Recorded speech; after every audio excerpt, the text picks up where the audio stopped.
刘先生，你那个之前你是有怎么样的不舒服？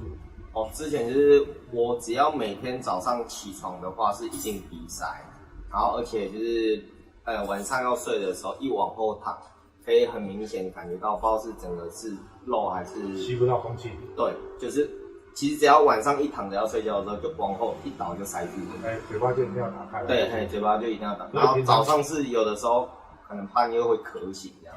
嘴巴会太干，对，早上起来嘴巴就会干嘛？对，我就觉得很累。对，然后晚上打呼的时候，对，家里的那个停止。就是会突然很像是连我自己都会吓醒。对，那个就是缺氧。对，所以你就持续很久一段时间嘛。对，啊，也会影响到白天的工作。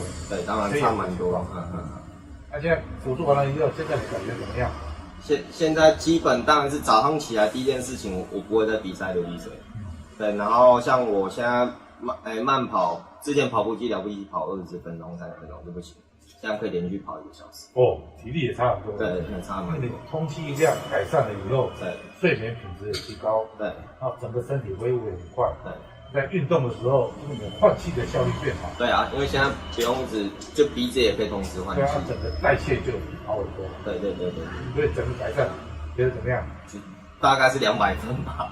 我觉人生可以改变，早知道不要那么害怕开刀，早点用。